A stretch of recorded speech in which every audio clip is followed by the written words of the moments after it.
Abramos as nossas Bíblias, capítulo 9 de Provérbios, para uma leitura e subsequente exposição.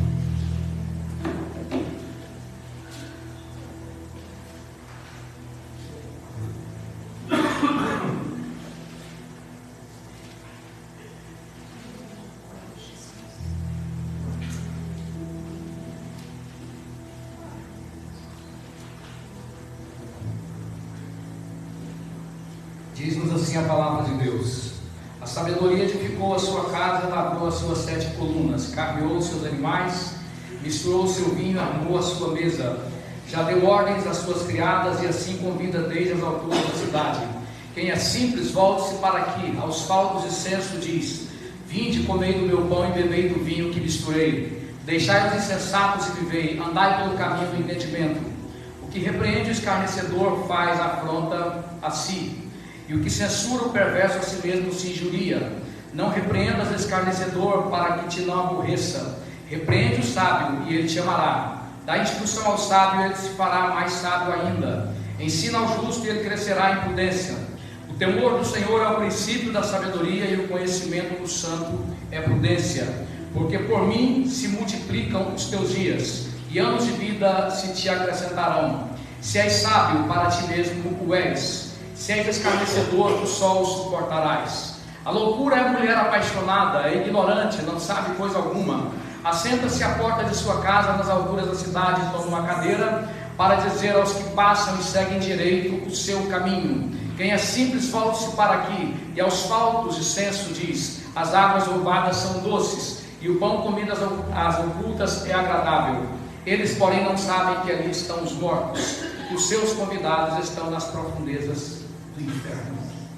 Deus continue sendo gracioso para conosco, nos dando o alcance da palavra já revelada, que a torne clara para nós, segundo sua graça, amor e misericórdia, que não podemos traduzir. Acho que foi no dia 22 último, se não me falha a memória, que foi ao ar mais um seriado da Barbie, e na pré-venda dos bilhetes,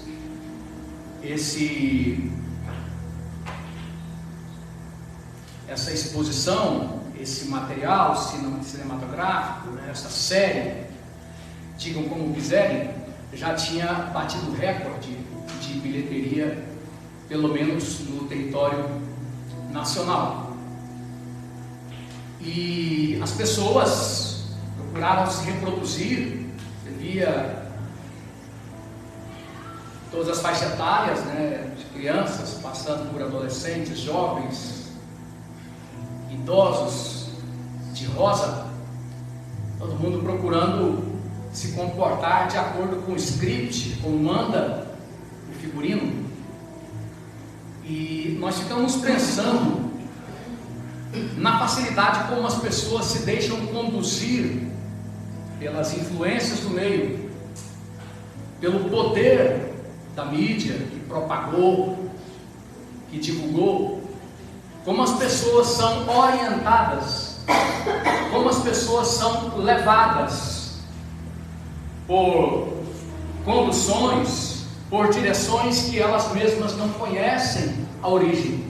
Simplesmente viram moda, é a onda do momento, é cultura, é senso comum. Então eu estou dentro, eu me identifico com aquilo que aí está posto como algo aprovado, como algo que, vamos dizer assim, louvado, algo que é ovacionado pela mídia. E quando nós temos o livro de Provérbios falando da sabedoria, do direcionamento que os princípios de Deus nos dão, e aqueles que são movidos por esses princípios, eles são classificados pelo próprio Deus, que inspirou os escritores da palavra. Eles são classificados como sábios, como pessoas que entenderam o sentido de existir, a razão de estarmos aqui nos poucos momentos que passaremos, como dizem os interioranos, no torrão chamado terra. Poucos momentos. A esses poucos momentos convencionamos apelidar de vida, a esse momento relâmpago. Então, a Bíblia classifica como sábios aqueles que pautam sua conduta de vida por esses princípios, para saberem o que devem ser e o que devem fazer nos momentos que aqui passarão. Poucos que são esses momentos. Mas, tanto o capítulo 9 quanto o capítulo 8 fala também da sabedoria do mundo, da orientação do mundo, que é o que nós estamos vendo. As pessoas fazem tudo para se reproduzirem de acordo com esta sabedoria do mundo. E a questão desse seriado aí, desse filme, né, é muito interessante, porque tudo é feito para gerar um questionamento quanto aos princípios que Deus já tinha fixado. Tudo que o mundo que jaz no maligno faz é no sentido de conspiração, de levante contra aquilo que foi fixado eternamente. Se não, vejamos a história da própria Barbie. Ela surge pela década aí de 50, quando uma senhora na Europa, ela decide fazer bonecas que se pareciam mulheres, porque até então as bonecas pareciam bebês, exatamente para nessa condução do fundamento de valores judaicos cristãos, ensaiar a menina, treinar ela para um dia o dia que ela viesse a ser mãe. Essa ideia já estava bastante retroalimentada, né, pela prática, pelo manuseio, pelo exercício, vamos dizer assim, principiológico da boneca bebê. Mas aí surge a ideia da Barbie, que é uma ideia da boneca mulher, não mais bebê, mulher. E isso vai ganhando cada vez mais espaço, né, na mídia, né, vai ganhando acolhimento, vai sendo projetado. As crianças começam a se envolver com bonecas mulheres, né?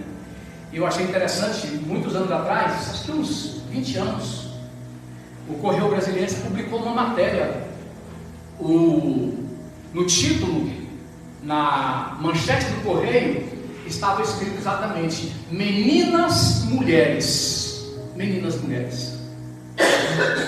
para explicar ou para expor o fato de que, devido a estas influências como o da Barbie, menininhas de 7, de 8 ou menos anos estavam mergulhando numa perspectiva adulta de ser mulher. Já usaram roupinhas bastante assim sensuais. Os pais que compram, né?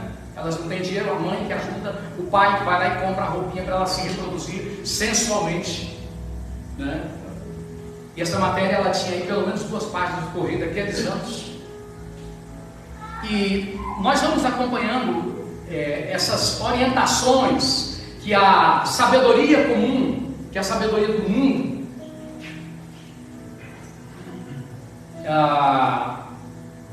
produz na cabeça das pessoas, o impacto que isso produz no dia a dia das pessoas, né? E vamos vendo as várias complicações, mas eu fico pensando que nada nessa sabedoria mundana é definitivo. Eles alternam as suas abordagens filosóficas com a única finalidade de destruir aquilo que é definitivo. O objetivo é destruir a sabedoria bíblica, que essa é definitiva. A ética bíblica, ela é absoluta, ela não é flexível, é sim, sim, não, não. Que passar disso é procedência maligna. Então, o inimigo, ele usa várias práticas, né, ou várias frentes filosóficas ao longo da história, para que nessas alternâncias dessas filosofias, ele possa conseguir destruir aquilo que é definitivo, que são os fundamentos bíblicos, os fundamentos eternos. A Barbie, você vai ver, a Barbie, ela é um monte de coisa. A Barbie, é engenheira, ela é empresária, médica, etc, etc, ela passa a impressão de que ela é livre, ela é autônoma, ela é autossuficiente para ser várias coisas. Ninguém manda, ninguém dá pitaco, não se submete a ninguém. Autonomia, independência, superação, entende?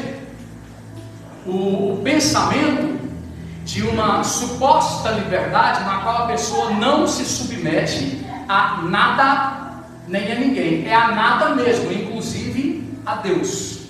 Não se submete a Deus, aos seus princípios, à família, a valores permanentes quaisquer. Então o sentimento de levante está aí implícito e explícito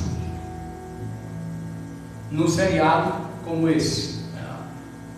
Os spoilers que a gente pôde ter, irmãos, mostram, né, que desde antigamente meninos possuíram bonecas que eram como bebês, até que um dia surge a Barbie, boneca mulher, não é?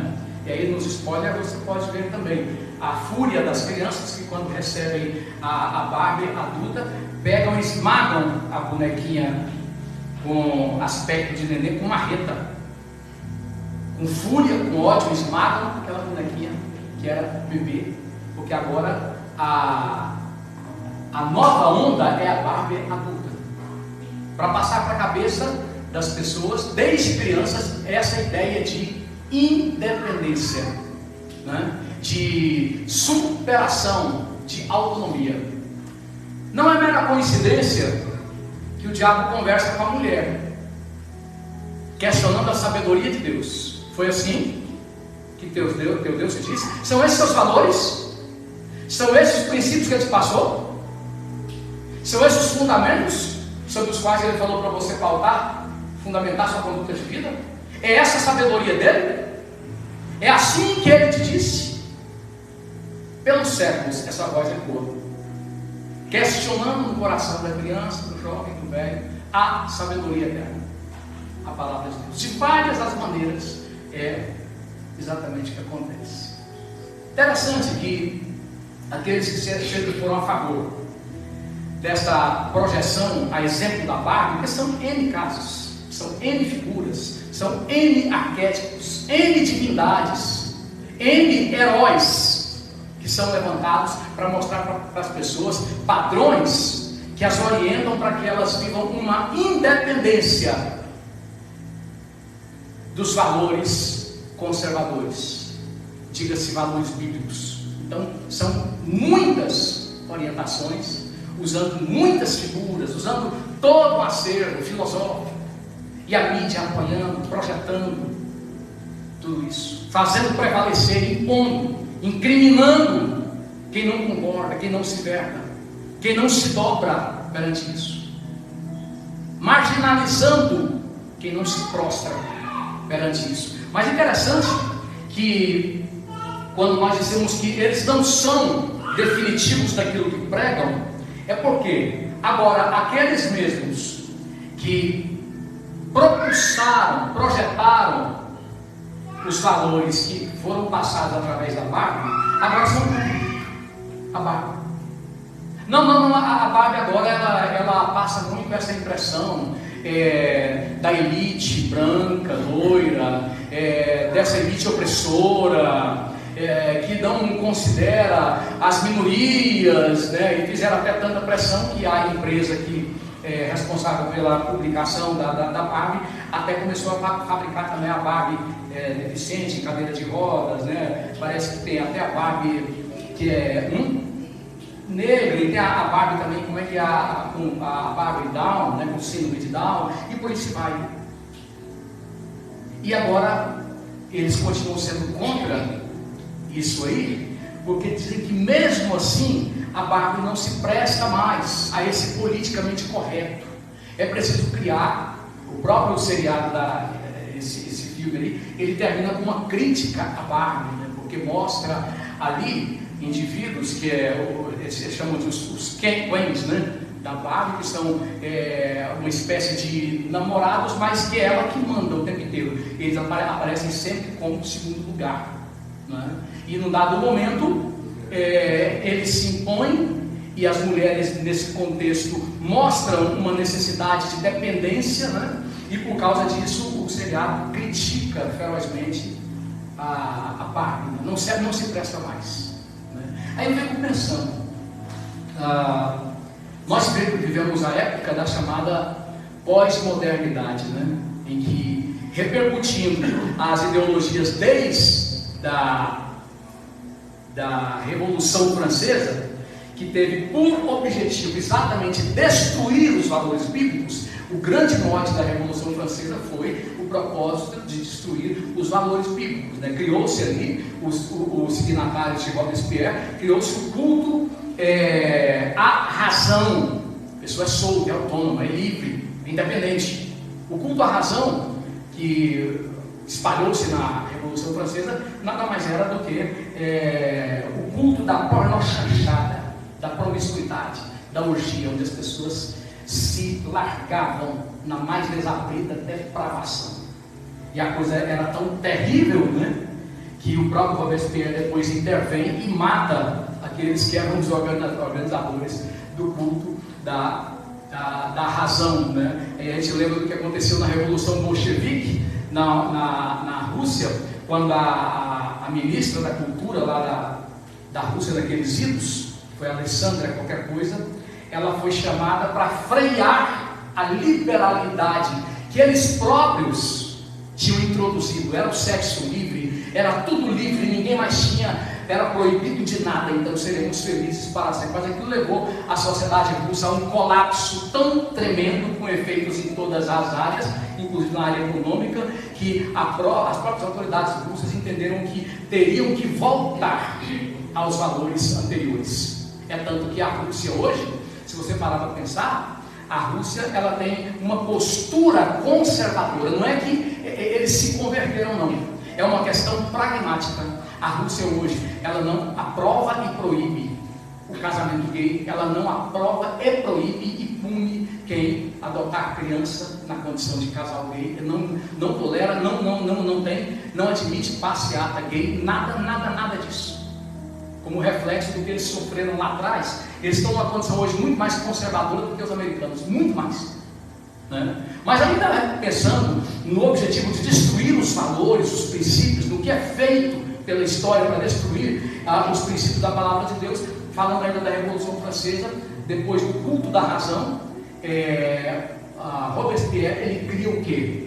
O culto ao ser supremo, que nada mais era do que o culto à personalidade. Ele até tinha mudado todos os meses, o nome de todos os meses. Não tinha mais esse calendário gregoriano, segunda, terça, quarta, quinta, sexta, sábado, domingo, nada disso, para não lembrar exatamente o domingo onde os cristãos se reuniam, porque o objetivo era deletar por completo os valores judaicos cristãos, até que por fim ele é decorado também, né? Tem um dizer, quando se fala da filosofia desse mundo como diabólica, né? Satânica, então usam os filósofos mais aprofundados, usam o termo bíblico Leviatã, para dizer o seguinte: o Leviatã, que só navega para a esquerda, tem um momento que ele se descontrola e não conhece nem esquerda nem direita, aí ele começa a matar da direita, matar da esquerda, matar de tudo quanto é lado.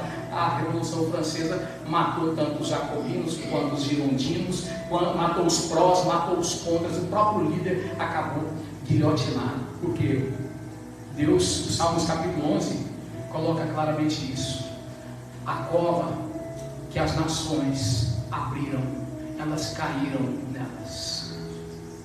No lugar em que o ímpio armou um laço, ele foi por ele preso. É Deus, é a mão de Deus fazendo os projetos diabólicos fracassarem. Então, aí nós chegamos um pouquinho mais de história, né? O Karl Marx e o Friedrich Engels pega o que eles entendem de melhor da Revolução Francesa, que era a tal da filosofia hegeliana, né? Sempre nesse pensamento de passar para o Estado o poder de definir o conjunto de crenças das pessoas, seus valores, seus conceitos de liberdade, seus conceitos de cidadania. E aí a a perspectiva que eles pegaram e ampliaram, custou o derramamento de sangue de mais de 100 milhões de pessoas. Tudo com o objetivo de destruir os princípios eternos, os princípios da palavra de Deus. Quando o sangue jorrou, para que eles tentassem aquilo que ninguém nunca conseguiu e nunca vai conseguir, porque a mentira vai perder. A mentira vai fracassar sempre, até o dia do juízo final. Vai fracassar eternamente. Então, quando nós pensamos nisso tudo, eu fico analisando, né? Você teve esse período da Revolução Francesa, depois, passado isso, você teve as situações da perspectiva socialista, que trouxe sangue por toda a terra, né? E aí chegou-se, de uma forma resumida, a algo que chamavam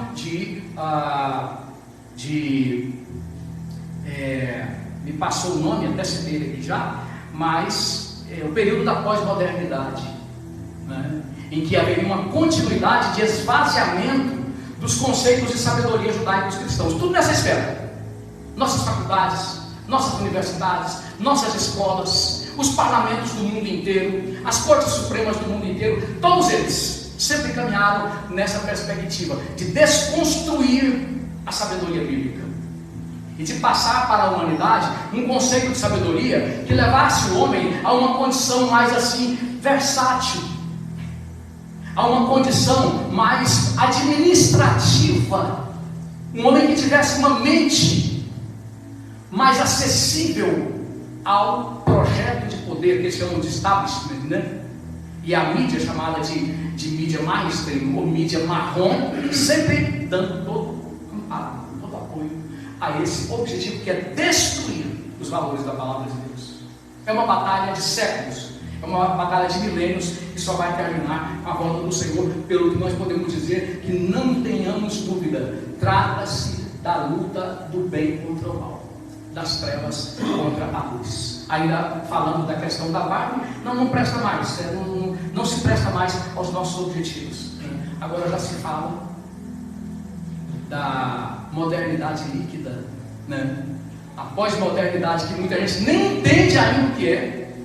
Um montão de gente vive os ensinamentos famigerados, desgraçados da pós-modernidade, mas nunca sequer pararam para pesquisar o que é isso. Nunca pararam para pensar que essa depravação galopante dos nossos dias é repercussão de vários períodos da história, inclusive da chamada pós-modernidade. Vive isso, está sendo engolido por isso, sem nem imaginar. Que isso aí tem um nome, que isso aí tem nomes, tem uma definição ou definições filosóficas, né? E agora as pessoas nem entendem o que é isso, e já entramos no chamado período da modernidade líquida, né? Que é a modernidade líquida? A modernidade líquida é exatamente para passar essa impressão de que você não tem que se submeter a nada definitivo. É certo agora, mas amanhã não deverá ser necessariamente certo. É crime agora, mas amanhã poderemos ver isso. Não será necessariamente crime. Reprovamos agora, mas amanhã podemos ver isso. Você vê autoridades, como líder do regime que está, dizendo que não tem muito problema não pode discriminar uma pessoa que entra no mercado para roubar comida. Tem que ter tolerância. Não pode discriminar uma pessoa que entra na padaria para roubar alimento, entra numa farmácia. A porteira que entra um boi, entra o quê? Como é que é isso aí? Uma boiada, não é verdade? E agora? Olha, o pedófilo não é um criminoso. Tem que ter compreensão. Se você souber que o vizinho estuprou seu neném, compreensão, tá? Tem que ter paciência. O pedófilo não é um criminoso. O pedófilo é uma pessoa que tem que ser compreendida. O pedófilo é uma pessoa que tem que ser melhor inserida na sociedade. Ah, matou, abusou, estuprou sua filha, seu filho. Calma, deixa de ser violento, deixa de ser sem amor. O amor venceu. amoroso. Está entendendo? Caminhamos no mundo onde a determinação é reduzir ao pó, a pó, os preceitos eternos. Isso vai evoluir até o apóstolo João, numa perspectiva escatológica, né? Dizer o quê? Que o governo da besta se tornou tenebroso. Significa o quê? Ingovernável, caos. E o apóstolo Paulo falando da vinda do iníquo, ele está falando exatamente da vinda daquele que não conhece os preceitos eternos, não conhece os valores que a Bíblia define como sabedoria, desconhece por completo. É o governo das trevas, aonde num dado momento, segundo o Apocalipse, as pessoas perderão tanto o sentido de viver que pedirão para morrer, desejarão morrer. Mas analisando ainda capítulo 9, quando se fala do banquete da sabedoria, nesse contexto que estamos procurando traduzir à luz da palavra de Deus, a exaltação da sabedoria. Capítulo 8, também na mesma direção, falando que ela levanta a sua voz. Capítulo 9 entra falando do ambiente da sabedoria, para que haja a possibilidade das pessoas se aproximarem, haja a possibilidade das pessoas aprenderem, ouvirem, se ambientarem. O convite é para todos. Tem um farto banquete para todos, presta atenção nisso. Tem um farto banquete para todos. Convida a todos que são estúpidos, que foram doutrinados pelo engano. Versículo 4 diz: quem é simples, volte para aqui. Aos faltos de senso diz, faltos de senso. Por quê? A filosofia do mundo, ela não torna as pessoas inteligentes de modo algum.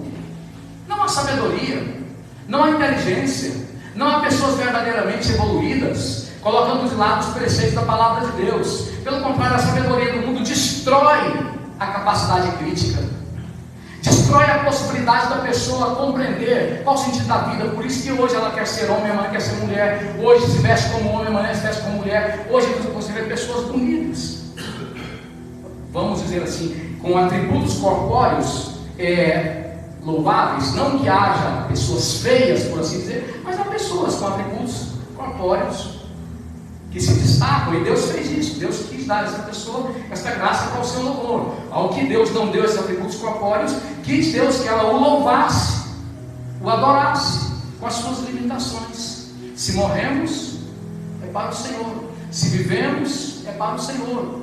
Se temos um corpo físico sadio, sem nenhuma deficiência, louvamos ao Senhor. Se Ele nos fizer padecer alguma deficiência, louvamos ao Senhor. Se Deus nos der filhos normais, ou que diga que não tenham essas deficiências, louvamos ao Senhor. Se Ele nos der filhos especiais, louvamos ao Senhor também. Não é como na sabedoria do mundo, que depende de uma estética, depende de posição, depende de aparência para louvar a Deus e para se sentir bem. Nossos valores são maiores, nossos valores nos colocam bem na frente. Mas a sabedoria do mundo destrói isso, deixa as pessoas bem medíocres, bem bitoladas. Então ela convida inclusive aqueles que foram destruídos mentalmente, psicologicamente, emocionalmente, aqueles que foram levados a uma condição de perturbação, convida a todos para que venham para esse banquete farto. E o que me chama muita atenção quando se fala aqui desse banquete farto da sabedoria, dessa abundância do banquete da sabedoria, o que me chama muita atenção quando você lê o versículo 13 do mesmo capítulo, é que o banquete da loucura, ele é miserável, ele só tem pão e água. O banquete da sabedoria, ele é um banquete farto, mas o banquete da loucura, ele é miserável. Sabe o que isso significa? Que por mais atraentes que sejam os prazeres do mundo, os pratos do mundo, a filosofia do mundo, ela leva as pessoas a uma condição de mendicância da alma. de mendicância do espírito. Eles são espiritualmente mendigos. É por isso que eles nunca estão contentes com nada. É por isso que eles andam sempre à procura de novas referências, né? É por isso que você vê, como eu comecei a dizer, e não concluí, você vê pessoas jovens, moças, que têm atributos assim louváveis, mas não, ela começa a não tomar banho até, né? Começa a se vestir de forma horrível, começa a desprezar a importância de cuidado próprio, né? Começa a desprezar o bom gosto, porque o politicamente correto está dizendo que essa ideia de bom gosto, essa ideia de elegância, essa ideia da princesa, isso aí é coisa dos ricos, isso aí é coisa da elite opressora. Aí você vê as mocinhas como... Não, está acontecendo, né? As mocinhas que não cuidam das axilas, e por isso vai, parecendo qualquer coisa, menos moças mesmo. Você vê os rapazes também se abandonando, se largando, de todas as formas, porque o politicamente correto está dizendo, essa história de andar muito organizado é coisa da opressão, é coisa dos opressores. Você precisa ser do lado de cá. Aí aqui, o capítulo, versículo 13 em diante, diz o quê? Que o banquete da loucura é pobre, é miserável, é vazio em si mesmo. O que ele oferece leva as pessoas a uma condição deplorável no espírito e no corpo. Leva as pessoas à ruína, né? Volta para o banquete da sabedoria, sai do banquete da miséria, sai do banquete do pecado e vem para o banquete da sabedoria. É o que está sendo dito aqui. E entre meios a esses dois banquetes, você tem uma palavra que é lapidar para nós. Do versículo 6 até o versículo 9. Deixai, olha só, deixai os insensatos e vivei. Andai pelo caminho do entendimento. O que repreende o escarnecedor traz afronta sobre si, e o que censura o perverso, a si mesmo se injuria. Não repreendas o escarnecedor para que te não aborreça. Repreende o sábio e ele te amará. Dá instrução ao sábio e ele se fará mais sábio ainda. Ensina o justo e ele crescerá em prudência. Do versículo 6 ao 9. O que temos aqui, irmãos? A Bíblia está nos desautorizando a jogar as coisas preciosas, as pérolas, aos cães e aos porcos. Quando foi na palavra de Deus que Deus nos autorizou a expor o Evangelho ao ridículo? Quando foi? Que Deus nos deu procuração, nos deu sessão de direito para nós estarmos pregando para quem está zombando, escarnecendo, desfazendo do Evangelho. Como é que é isso? Aonde que na Bíblia há autorização para você estar pregando para alguém? Você está tentando falar com a pessoa de costas para você e você pregando para ela. Você está expondo a palavra de Deus ao ridículo. Você não tem esse direito. Não lhe assiste. A um coração quebrantado e contrito não desprezarás, ó Deus. O Evangelho não é para os soberbos, não. O Evangelho não é para os arrogantes, não.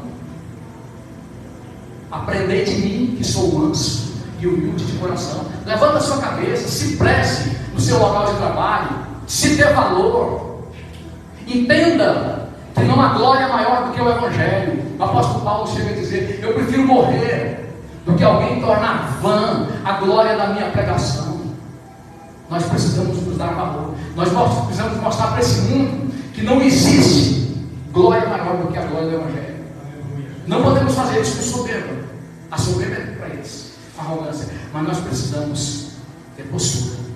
Nós precisamos preservar a honra que Deus nos conferiu para levar avante do Evangelho. Mas quando ele diz: você vai insistir repreendendo o ímpio? Eu já fiz isso muitas vezes. Já me dei mal.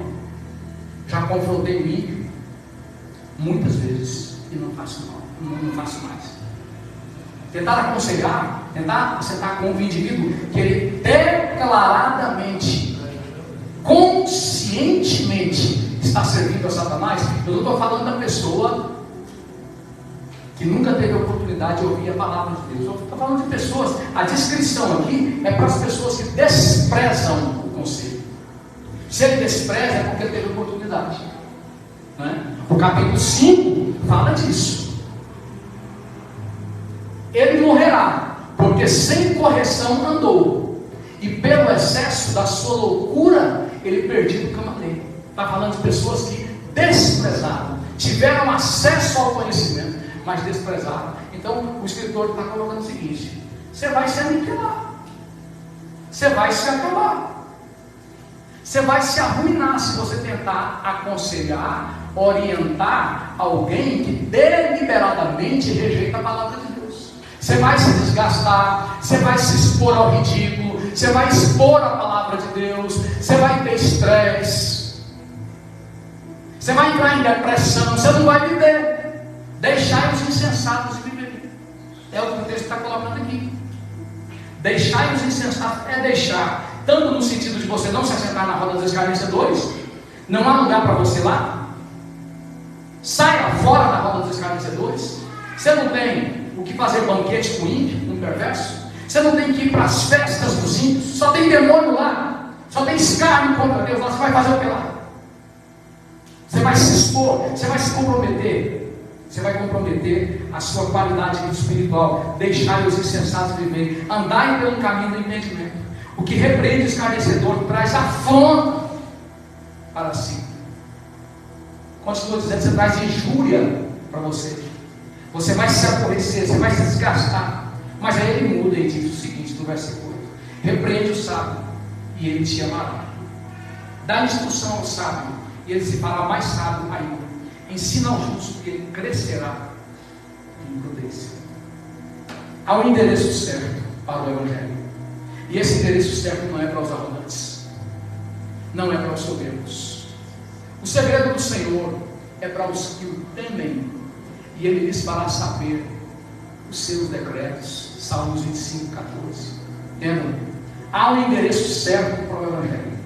Deus não tem nada a tratar com arrogantes, com soberbos. Não tem.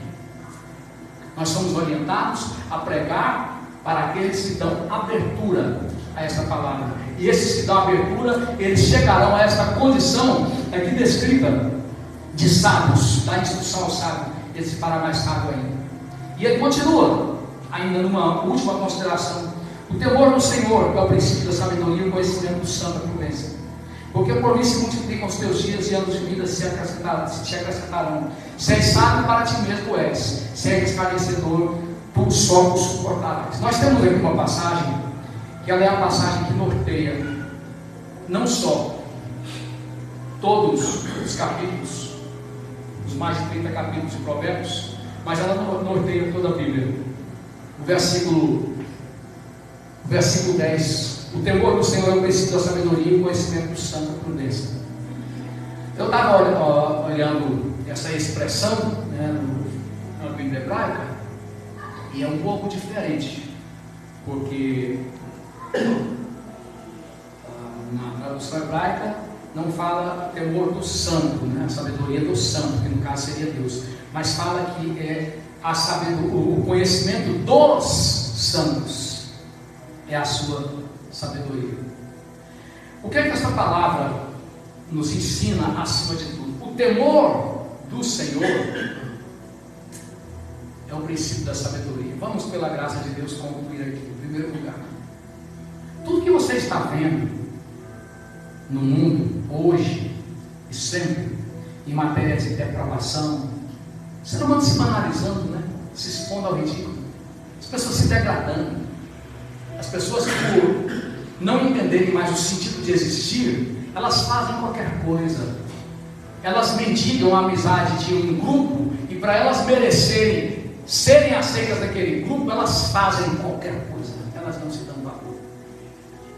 O pecado realmente, ainda o proverbialista no capítulo 14, se não me falha a memória, coloca isso, né? O pecado é a vergonha, é o opróbrio dos povos, é a desonra, é o vexa dos povos. Então, as pessoas, elas fazem o que fazem, elas se tornam o que se tornam, elas deixam de serem mais semelhança de Deus para ser o que estão se tornando. O que é isso? Tudo se resume na questão relacional. Tudo se resume nisso. Quando ele diz o temor do Senhor é o princípio da sabedoria, ele está falando de uma questão relacional, convívio. O Senhor, esta palavra, já mostrei para os irmãos várias vezes, não tem na Bíblia nenhuma palavra que exprima mais a ideia de intimidade com Deus do que o nome Senhor. Esse nome, em algumas Bíblias, Jeová, alguns em hebraico chamam de Yahvé, outros de Yahweh, né? Porque os valores vocálicos do nome se perderam, que hebraico é um texto consonantal, né? São 22 consoantes, mas isso é outra coisa. Mas o fato é que esse nome que aparece na sua Bíblia como Senhor, tanto no Novo Testamento, que já é o grego, né? Kyrios, quanto no Antigo Testamento, esse nome é o nome que expressa sem concorrência a intimidade com Deus em toda a Bíblia. Esse nome só podia ser pronunciado uma vez no ano, quando o sumo sacerdote entrava no local chamado de Santíssimo. Era só uma vez que ele se proclamava o nome do Senhor. Se alguém proclamasse esse nome em outro momento, esse alguém era considerado blasfemo. Não é? Então, quando você vê esse nome na Bíblia do Antigo ao Novo Testamento, você está diante da maior expressão de intimidade com Deus na Bíblia. O que ocorre é que no Antigo Testamento só o sumo sacerdote poderia pronunciar uma vez, mas quando você chega no Novo Testamento, quando o véu do templo é rasgado, quando Jesus brada está consumado, então o escritor de Hebreus, em capítulos como 10 e outros, vai dizer que podemos entrar com ousadia para além do véu. E aí nós chegamos e dizemos para os demônios que possuem a pessoa, em nome do Senhor Jesus, ele tem que sair. Nós podemos pronunciar o nome que era proibido. Nós podemos proclamar e devemos proclamar o nome em todo o tempo. A proclamação da sabedoria, que se estende a toda a terra, nada mais é do que a proclamação do único nome que salva. Um nome que o homem não poderia nem pronunciar, mas agora o homem pode conviver, mais do que pronunciar. Uma vez perdoado dos seus pecados, ele pode conviver, relacionar-se intimamente com esse nome. Não é mais o sumo sacerdote. Agora todos aqueles que quiserem se arrepender podem vir e conviver sem pavor. Mas quando ele diz o temor do Senhor, ele está falando exatamente disso, que agora no Novo Testamento, na Nova Aliança, é convívio, é aceitação, é relacionamento, é comunhão. Então a palavra, o termo temor do Senhor, não é pavor do Senhor, não é pânico do Senhor. Está se falando aqui exatamente de convívio valorizado. Entenda isso, para fechar nessa mensagem. Convívio valorizado é quando você entende, esse relacionamento é para mim tudo, e eu não estou disposto a perder esse relacionamento. Você chega para um casal que tem aí 10, 20, 30, 40 anos de casado. Aí você chega para esse casal, sendo um casal temente a Deus, um casal sério, você pergunta para ambos, para o marido ou para a mulher: você se daria alguma aventura para perder um relacionamento como o que você vive? Ele, com certeza, esse marido dirá: jamais, eu não estou para aventura não. Eu não quero saber de nada que comprometa o meu relacionamento com o meu cônjuge. O valor que eu dou ao meu relacionamento não me permite fazer gracinhas. Entende? A importância que eu dou. Então, você multiplica, eleva isso aí a N potências, né? Para você entender temor de Deus. Temor de Deus é exatamente essa valorização do seu relacionamento com Ele, do seu convívio com Ele. É quando você, desfrutando dessa intimidade com Ele, você diz para o pecado, você diz para a sabedoria do mundo, você diz para a amizade do mundo, você diz para o convívio do mundo, você diz para as propostas irrecusáveis do mundo: eu não conheço nada que compense eu sofrer danos no meu relacionamento com Deus. Eu não conheço nada que compense eu ser prejudicado na minha comunhão com o Pai. Isso é temor de Deus. O temor de Deus é a valorização que não pode ser precificada de um relacionamento, e que nesse caso é exclusivamente um relacionamento com Deus. Eu não quero trazer para a minha vida nenhum lucro, nenhuma vantagem, em quaisquer aspectos, que traga prejuízo para o meu convívio com Deus.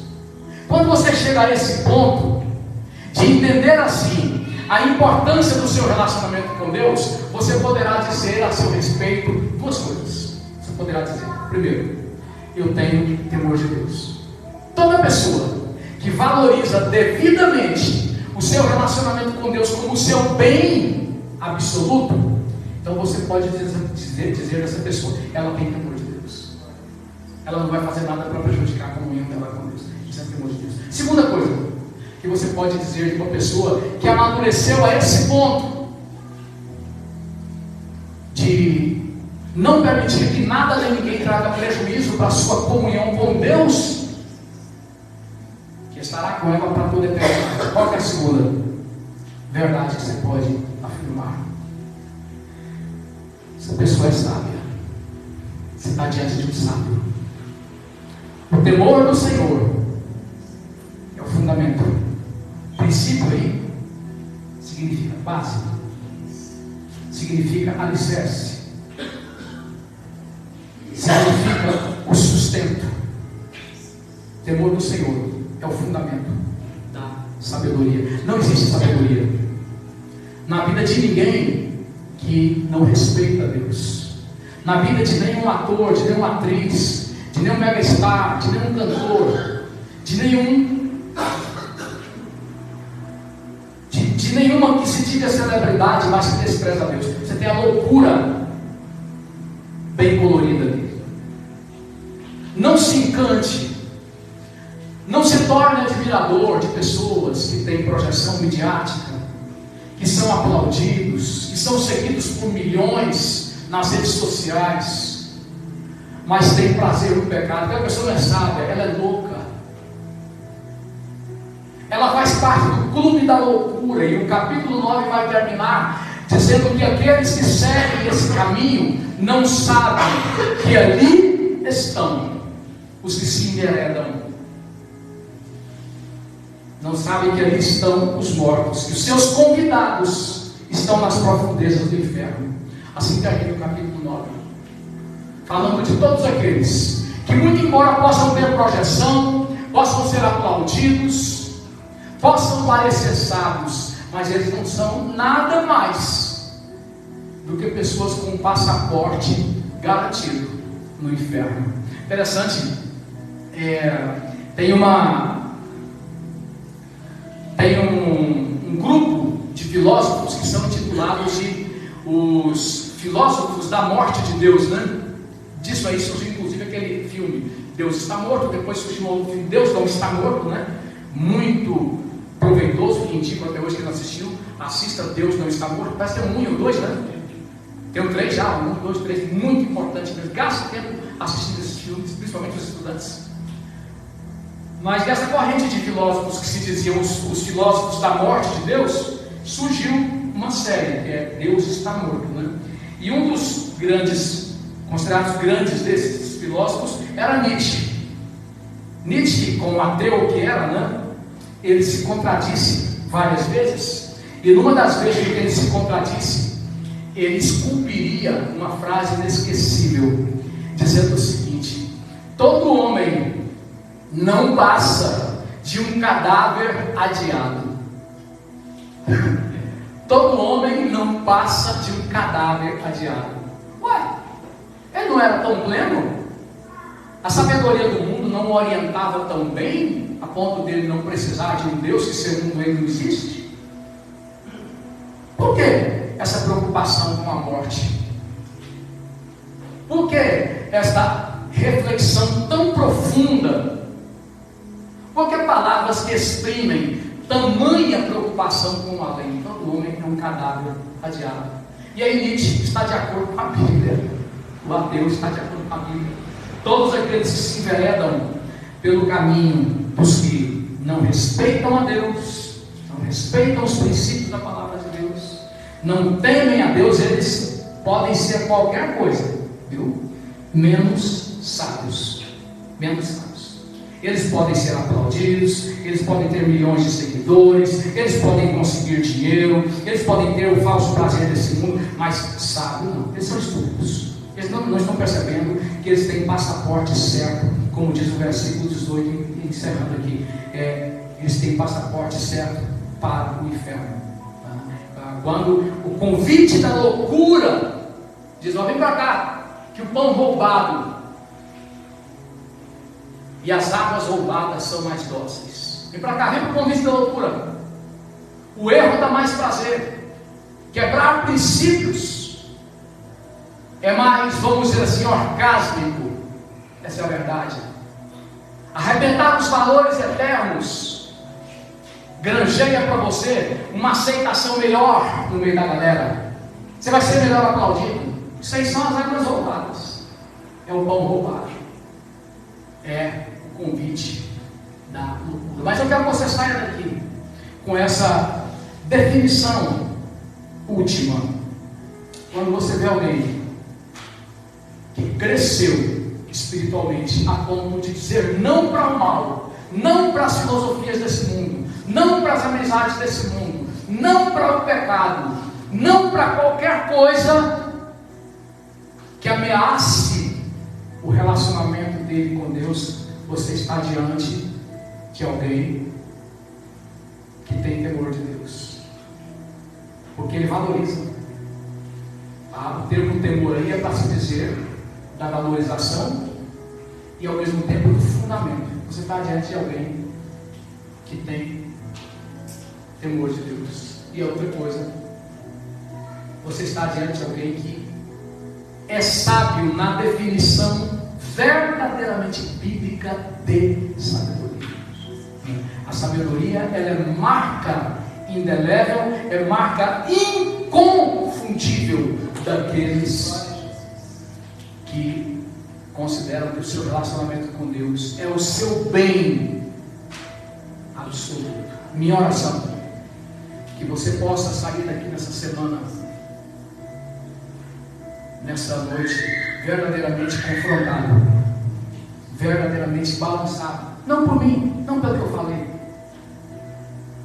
Não vamos colocar em prática, não vai dar, não. Ouviu a palavra do pastor José lá? Não, minha palavra não me esqueça.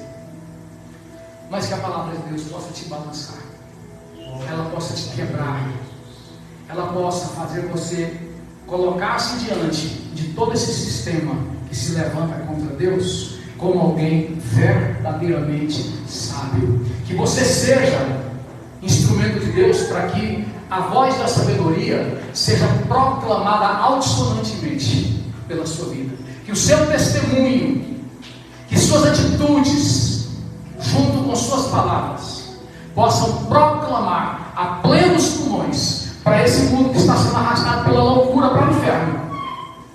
Que a sua vida possa ser o brado eloquente e inconfundível da verdadeira sabedoria, despejando luz nesse século de tantas trevas. Vamos orar. Feche os seus olhos nesse momento.